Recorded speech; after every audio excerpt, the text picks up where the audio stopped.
네, 오늘 화요 새벽에 오신 여러분들 주님의 이름으로 환영합니다. 우리는 지난 시간에 하나님의 등장의 두 번째, 너는 아느냐라는 제목으로 함께 말씀을 나눴습니다. 하나님은 하나님의 통치와 섭리를 동물로 예를 드시며 우리에게 말씀하셨습니다. 다음 사진처럼 염소나 들나귀나 들소나 타조나 매나 독수리, 학, 이런 여러 동물들을 만드시고 그들의 습성과 특징을 다 아시는 하나님께서 이들을 통치하시고 각 개체마다 습성마다 역사하시는 하나님에 대해서 우리는 지난 시간 함께 살펴봤었습니다. 그리고 하나님은 모든 주권이 누구에게 있는지 욥에게 그리고 오늘날 우리에게 분명하게 말씀하십니다. 인간이 아무리 많이 아는 것 같이 보이고 또 인간이 많은 동물들을 다스리는 것 같이 보이지만 실제적으로 그것들에 대한 주관이시고 그거에 대한 주인이신 분이 하나님이시다라는 것을 분명히 기억하기를 소망합니다. 그리고 우리가 한 가지 더 기억하는 것이 있습니다. 바로 다음 자막처럼 전지전능하시고 모든 주권자이시고 통치자이신 그 하나님이 그 모든 피조물 중에 우리를 가장 사랑하신다라는 사실입니다. 하나님은 모든 피조물 위에 인간을 두셨고 우리를 너무나도 사랑하십니다. 그래서 하나뿐인 아들 예수님을 십자가에 못 박으시게 하실 만큼 우리를 사랑하신다라는 사실입니다. 이번 이 한 주도 주님의 섭리와 통치를 인정하시고 주님과 동행하시는 저와 여러분이 되기를 소망합니다.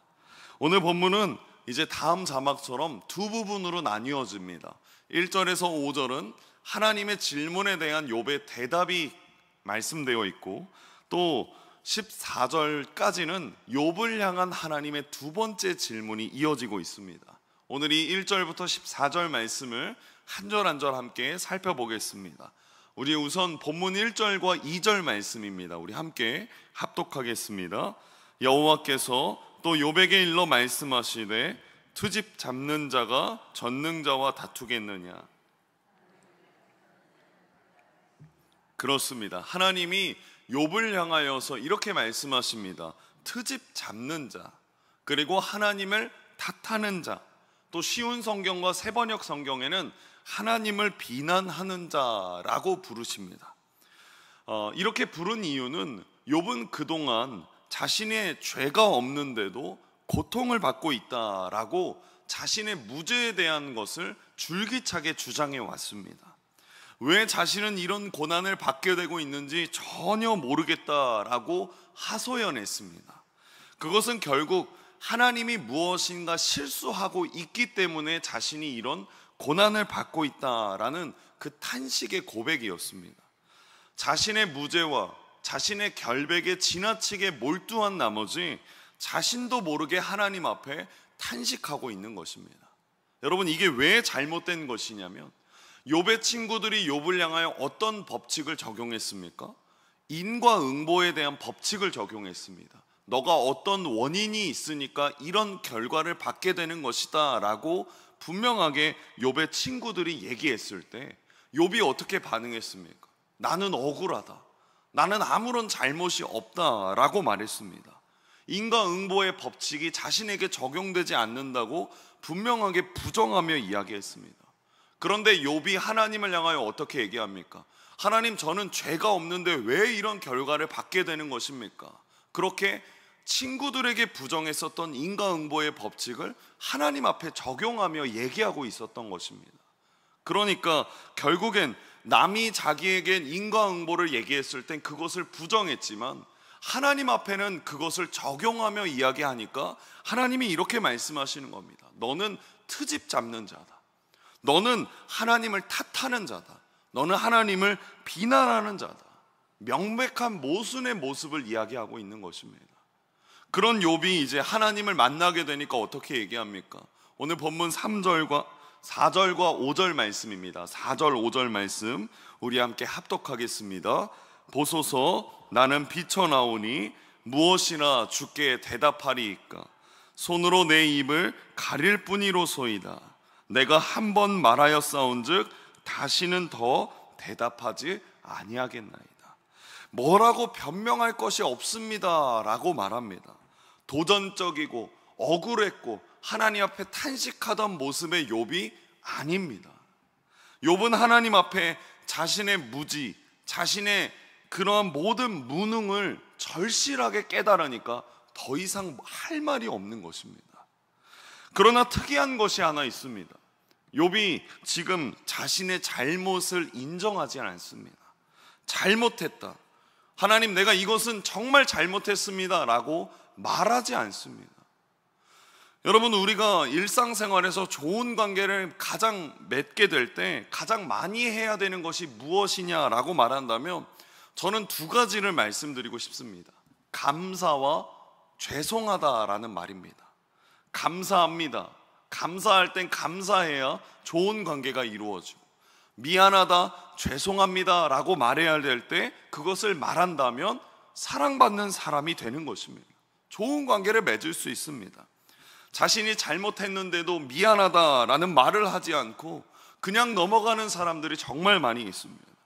또는 여러 가지 언행으로 미안하다는 말을 대신하는 사람들도 있습니다.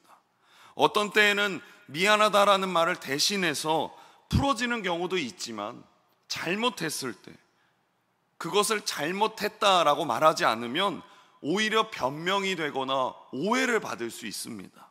차라리 긴 이야기 하지 않아도 그냥 단 한마디, 죄송합니다, 미안합니다 라는 그 말 한마디면 그 사람의 진심이 분명히 전달됩니다.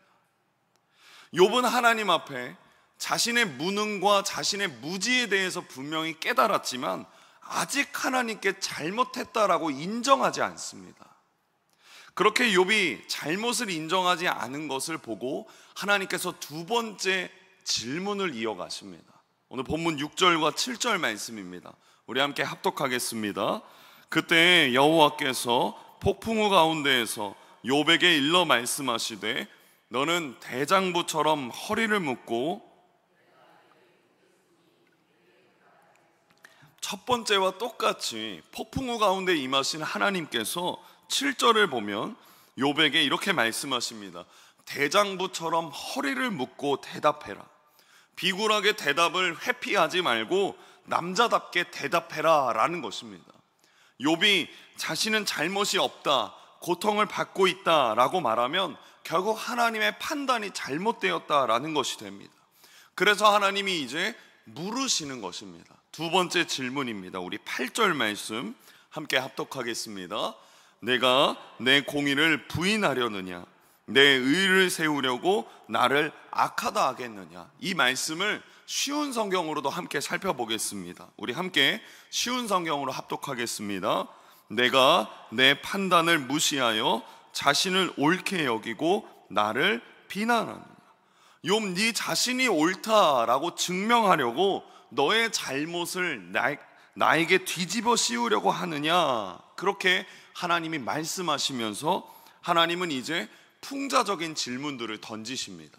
그 질문이 9절부터 14절까지의 말씀입니다. 우리 함께 이 개역개정보다는 쉬운 성경으로 읽을 때 그 의미가 더 우리에게 다가오는 것 같아서 좀 길지만 앞에 스크린을 보면서 9절부터 그리고 14절까지 함께 합독하겠습니다. 내가 하나님처럼 강하단 말이냐, 내 목소리가 천둥 같단 말이냐. 그렇다면 너는 이제 위엄과 탁월함으로 단장하고 영광과 위엄으로 옷을 입어라. 그리고 내 분노를 터뜨려 보아라. 거만한 자들을 모조리 낮추어 보아라. 교만한 자들을 찾아서 겸손하게 굴복시키고 악인들을 그 자리에서 짓밟아 보아라. 그들을 모두 흙 속에 묻어. 이렇게 하면 나도 내 힘이 너를 구원할 수 있다고 인정하겠다. 하나님은 하나님의 통치 방법을 의아하게 생각하는 그 욥에게 욥, 너가 한번 통치해봐라. 그러면 너가 얼마나 잘하겠느냐라고 물으시는 것입니다. 그러면서 14절에 함께 다시 한번 합독하겠습니다. 그렇게 하면 나도 내 힘이 너를 구원할 수 있다고 인정하겠다. 하나님은 욥의 생각을 뛰어넘어서 말씀하십니다. 욥이 자기 중심으로 인과응보의 법칙을 가진 채 하나님께 억울함을 드러냈습니다. 하나님께 탄식했습니다. 왜 죄 없는 자신에게 이런 고난을 주셨는지, 왜 악인은 잘 살고 있는지 하나님 앞에 탄식했습니다. 그러자 하나님이 말씀하시는 겁니다. 욥, 너가 그러면 하나님이 되어서 다스려 보아라 라고 말씀하십니다. 우리가 한 10분만이라도 하나님이 되어서 이 세상을 다스린다면 어떻게 되겠습니까? 다음 사진처럼 제가 이 말씀을 묵상하다가 한 영화가 떠올랐습니다. 다음 사진처럼 브루스 올마이티라는 이 영화는 할리우드 배우인 짐 캐리가 주연으로 나오는 영화입니다. 휴가를 가신 하나님을 대신해서 일주일 동안 전능하신 하나님을 대신해서 세상을 다스리는 그런 코미디 영화입니다. 다음 사진처럼 하나님은 짐 캐리에게 일주일 동안 자신의 전능한 힘을 다 주었습니다. 그리고 세상을 네가 새롭게 바꿔봐라 라는 명령을 주십니다. 그때 짐 캐리는 다른 사람을 위해서 사용하는 것이 아니라 오직 자신에게만 적용해서 그 능력을 사용합니다. 그러면서 행복해하기 시작하는데 그때부터 무언가가 자신의 귀에 소리가 들립니다. 수많은 사람들의 기도 소리가 자신의 귀에 들리기 시작했던 것입니다. 그것이 얼마나 많이 들리는지 너무나도 괴로워서 다음 사진처럼 모든 사람들의 기도에 자신이 예스 그렇게 대답하기 시작합니다. 그렇게 답변합니다. 그리고 모든 사람들의 기도가 이루어지기 시작합니다. 어떤 일이 일어나겠습니까? 여러 가지 일들이 일어나지만 그 중에 하나가 복권에 당첨되는 기도의 응답이었습니다.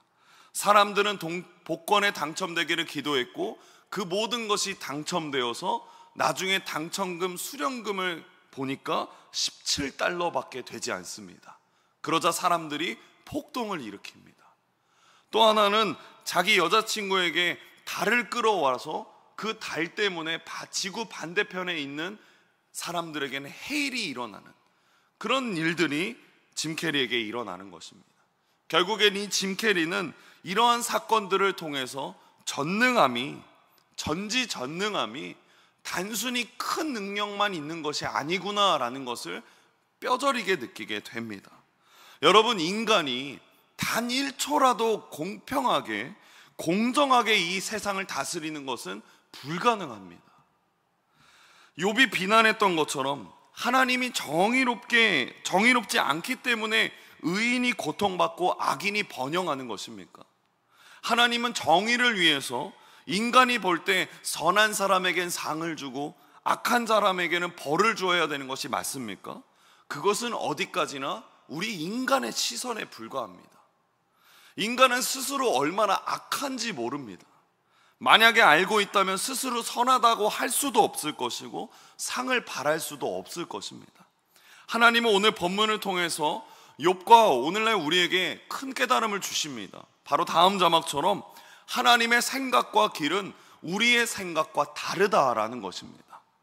하나님의 생각은 그리고 하나님의 길은 우리가 생각하는 것보다 훨씬 높고 훨씬 넓고 훨씬 깊고 헤아릴 수 없습니다.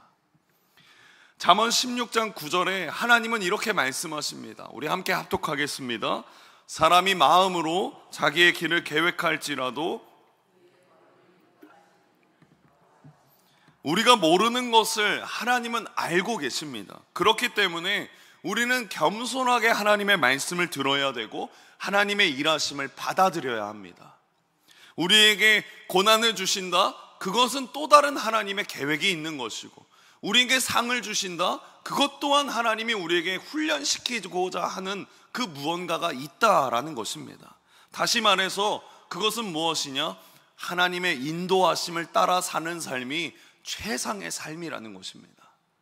많은 이들이 자신의 삶은 내가 꾸려가야 된다, 그래야 더 잘할 수 있다라고 말하지만 그것은 하나님을 믿지 못하는 사람들의 고백입니다. 그리스도의 삶은 하나님이 인도함을, 하나님께 인도되어질 때 진정한 행복과 평안을 경험하는 것입니다. 하나님께서 다스려 주시고 하나님께서 역사하실 때 우리는 진짜 행복과 진짜 만족을 경험할 수 있는 것입니다. 그러기 위해서 욥과 같이 겸손하게 하나님의 일하심을 바라보시고, 그리고 허리띠를 단단히 묶어서 결심하는 저와 여러분이 되기를 소망합니다. 하나님이 세상 만사를 통치하시는 것이 얼마나 놀라운 일인지 모릅니다.